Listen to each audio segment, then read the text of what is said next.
Այո, կարծում եմ պաշտպանները մեր շատ ճիշտ դիրքորոշում են հայտնել, ես բնականաբար իրավական լեզվով չեմ խոսելու, եթե ուզեմ կխոսեմ, բայց չեմ ուզում, որովհետև այդ կուտակումների անհրաժեշտություն չկա, բացարձակ չկա։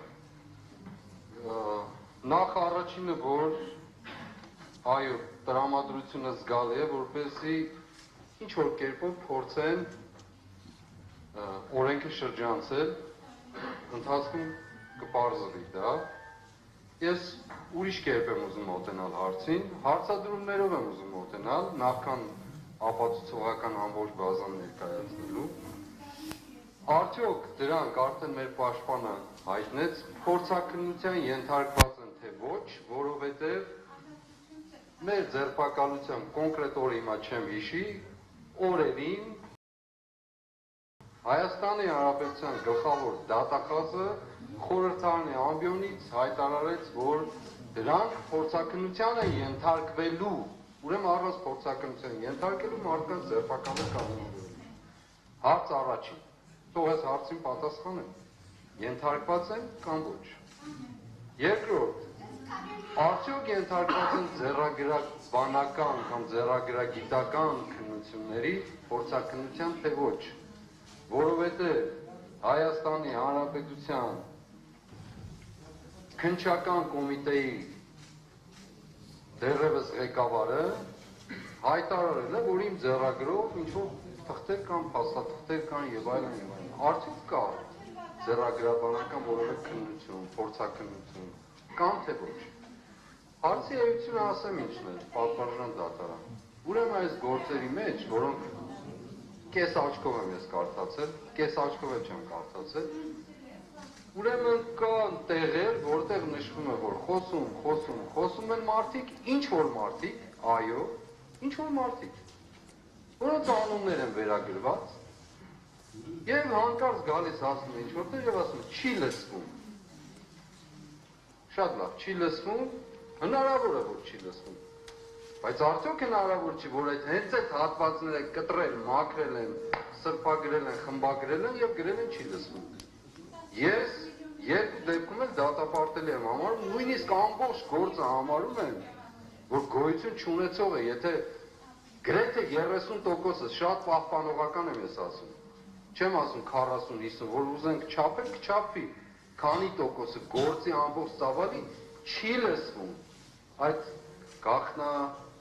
գաղտնալսումները, չի լսվում, հիմա չլսվող գաղտնալսումներով և փորձաքննություն չանցած գաղտնալսումներով, դուք ոնց եք այս մարդկանց վրա ինչ-որ բան վերագրում, ինձ էլ ներառյալ լավ, այդ որտեղ է գրված դա, դուք եք արել ուրեմն, ամբողջ ով ստեղծել է, նա էլ արել է, իր տանը նստել է, որոշել է, որ ես այդպես եմ համարում, որոշել է ձայներ պիտի ձայնագրի, սա անի, նա անի և ներկայացնի որպես փաստ, ապացույց, գոյություն չունի այդպիսի բան, չէ՞։ Երրորդը, որ իմ կարծիքով ամենակարևորն է, որ ուզում եմ այստեղ ասել։ Ուրեմն հարց ունեմ մեղադրողներին։ Դուք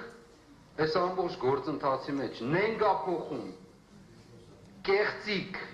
հանդիպել եք թե ոչ։ Դեպքերի նենգափոխում, իրադարձությունների նենգափոխված ներկայացում, կեղծում, քարոզչական նպատակով դաշտ նետում, որպեսզի այդ ծավալով գնա կամ այդ ուղղությամբ գնա գործը, դուք հանդիպել եք թե ոչ, այս ամբողջ ընթացքում հնչել են տարբեր աստիճանի և մակարդակի վրա խոսքեր, որ այս գործը հիմնական իմաստով կամ որոշակի դրվագներով նենգափոխված և կեղծված է, 6 ամիս շարունակ դուք պատասխան չեք տվել, որևէ ձևով, որևէ մեկը չի տվել։ Ես անցյալ անգամ ասացի պատվարժան դատարան, 2 անգամ խոսել եմ այս դահլիճում, այս պատմական դահլիճում, ամեն խոսելուց հետո հաջորդ օր ինձ կանչել են քննչական կոմիտե։ Պարզ է պատկերը, չէ՞։ Բացի ինձ կանչել են նաև, ասենք, Լիդիային Մանթաշյան, ուրիշների են, ոմանց։ Ինչու են արել դա։ Պարզ է պատկերը, որ մենք չխոսենք այս թեմաներից, որ իրենց քարոզչական դաշտում հմեկով այս վերջի մեկ ամիսը ներողություն եմ խնդրում, միգուցե թեմայից մի քիչ դուրս եմ գալիս, բայց նույնն է։ Այս վերջի 1.5 ամիսը, որ ինձ դատապարտել են հեռուստացույց նայել, օրինակ, ես հմեկով տեսնում եմ մարդիկ, հանցագործ գործակալներ, գործակալներ, տարբեր երկրների գործակալներ, որոնք հսկայական փողեր են ստանում, ասենք օրինակ այս մարդկանց ինձ եւ այս մարդկանց համարում են գործակալ, համարում են ահաբեկիչ, համարում են չգիտեմ ինչ ուզեք եւ ոչ մի պատասխանատվություն։ Բացարձակ ոչ մի պատասխան, այլ չասեմ ստախոս քննչական կոմիտեի ղեկավարի զրպարտող արտահայտությունները, որոնք մինչև այսօր պատասխան չեն ստացել մեր կողմից բարձրացած հարցերին։ Դա այս դատարանի դահլիճից էլ է դուրս։ Եվ այո, ես վերադառնալով ինձ սկզբնական կետին ասում եմ, այսօր լեզուս թող պտտվի ասեմ մեղադրողներին։ Եթե իրավունքը շրջանցելու եք իրավական մասը, բարոյական մասը, այո ասելու եմ, տղամարդկություն ունեցեք մի շրջանցեք։ Եթե բարոյական մասն եք շրջանցելու, իրավական մասը չշրջանցեք։ Երկուսից մեկը ընտրեք։ Եվ դեպքում էլ այլ բան են։ Նստեք հիմա, նստեք։ Խաղաղ նստեք։ Ես գտնում եմ, որ այս երկուսը ոչ միայն վերաբերվում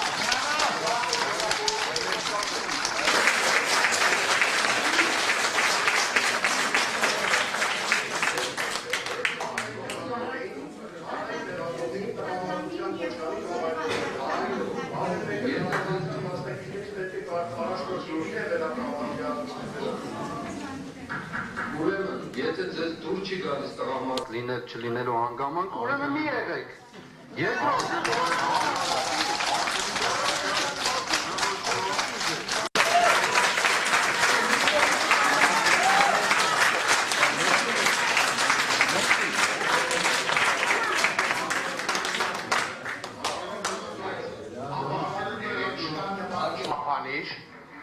որ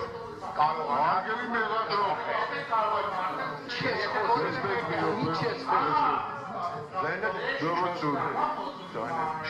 Ուրեմն դատարանը ստիպված կլինի դատական նիստը ընդգրկելու։ Նստեք։ Հարգելի իրավունք չունի։ Նստեք մի րոպե։ Փորձել եմ տղայովական չափանիշ լինելու։ Նստեք, համեք վարքյան։ Նստեք։ Որ մեկը տղայությունը պատմած։ Ուրեմն նստեք։